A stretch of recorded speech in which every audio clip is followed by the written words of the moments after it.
Smarties, today we are talking about what we are lovingly calling the grades formula. Why grades are not reflective of knowledge alone, and why and how that creates frustration for learners and parents, especially as we talk about in this episode, when you think about how grades are a lagging metric for parents, learners, and clinicians. We discuss in this episode 3 foundational elements that have a direct impact on grades: the where, the what, and the when. Those 3 things equal grades and are our grades formula. If you are interested in working with us, feel free to sign up for a phone call on our websites. My website is kappedtherapy.com, K-A-P-P. And in Kapp Ed Therapy, we work with learners 5th grade through adulthood who struggle with executive functioning skills challenges. And we see learners in person in our Beverly Hills offices and virtually all the places everywhere. And Steph's practice is myedtherapist.com. Her offices are in Redondo Beach, California, and Manhattan Beach, California, and of course, virtually everywhere. And her practice does all the things. Let's dig in.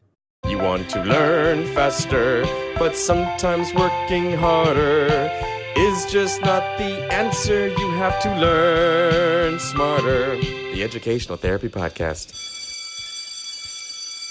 Hi, Smarties. Welcome to episode 330 of Learn Smarter, the Educational Therapy Podcast. I'm Stephanie Pitts. And I'm Rachel Kapp. And today we're talking about grades and the grades formula. So it was really funny. I think we must have selected this episode before we took our little summer hiatus. And I took one look at the title. I'm like, oh, this is something I came up with. And you're like, 100%. 100%. So the reason I want to talk about this is because we have mentioned this on the podcast in previous episodes for sure, but the idea that grades aren't reflective of knowledge alone is really difficult for parents, for learners, and it also can lead to a ton of frustration because they can know the material. Yes. They can understand the material, but other elements of executive functioning are getting in the way of them bragging about that knowledge. In particular, this is coming up for a lot of students who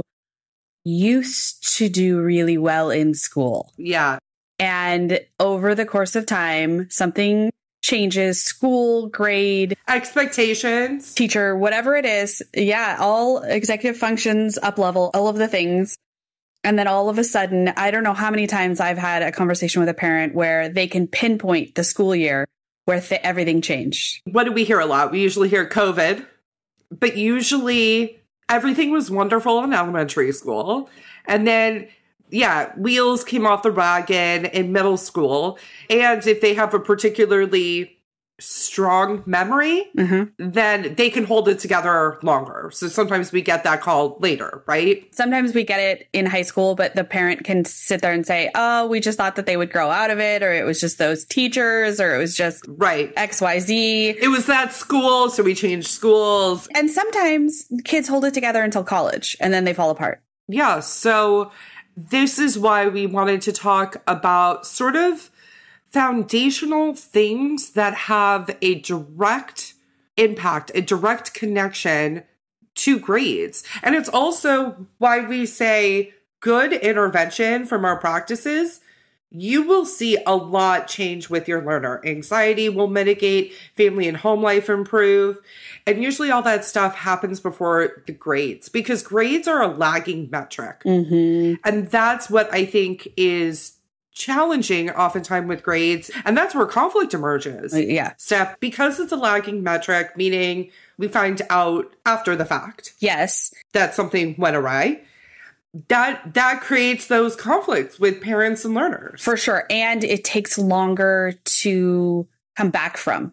So even though you did one thing that was great, it's not going to show up yet. It still looks the same. And so it doesn't look like there's any forward progress when in fact there can be, but it just doesn't show up that way. Also, mathematically, we talk about this a lot. Yeah. If there are lower grades earlier in the semester or trimester or in the grading window, it is mathematically harder to bring it up later in the semester.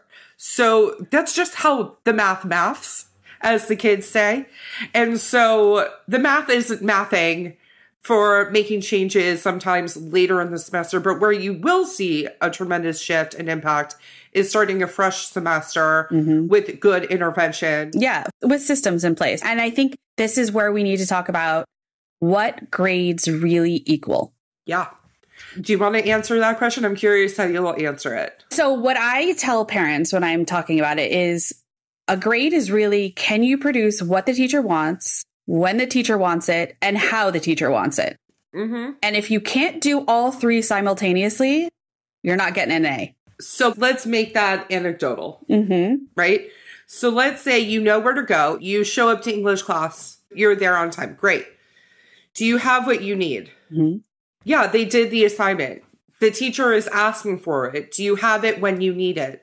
No, I left it at home on my desk. Well, it doesn't matter that the other two components, which is do you know where to go and do you have what you need, are completed. Like all three have to be checked off in order for you to complete that task. Yes. And let's take it to a test. Do it. So can you produce the information in the way that the teacher wants it on that particular moment? On demand. Yeah. So let's say this could be a multiple choice question. So can they recall the information?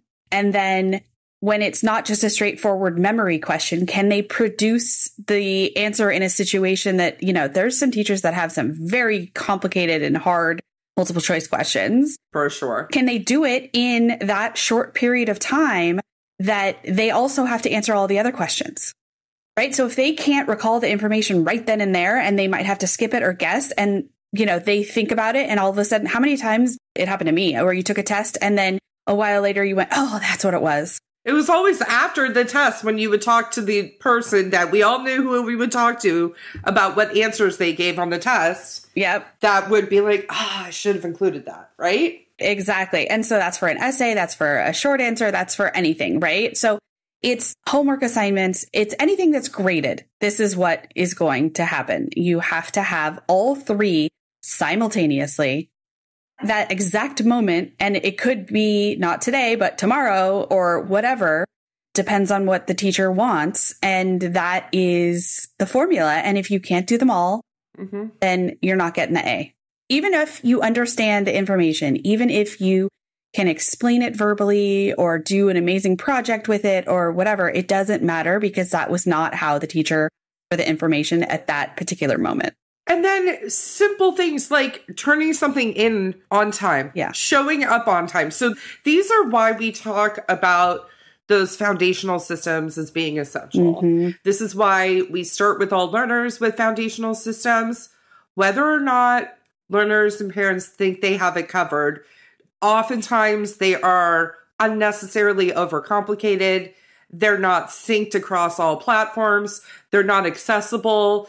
Steph, we really should do an episode on all the different ways learners unnecessarily overcomplicate their systems. Oh, yeah. Yeah. Let's write that down. That'd be a good episode. The other thing, though, is what really comes up is that at the beginning of a school year or semester, there's so much hype around, oh, I've got this system in place. This is my year. Yeah, right. This is how it's going to be different. And the thing about it is that they don't know how to maintain these systems because they are so complicated, because there's too many steps, they're in too many places, too many things are happening. It's not maintainable. It is even more essential that those foundational systems are well established, maintainable, routinized, habitual. When learners live in more than one home. When learners live in more than one home, all these things become even more complicated. So we'll absolutely do a episode coming up soon on all the different ways learners unnecessarily complicate their foundational systems.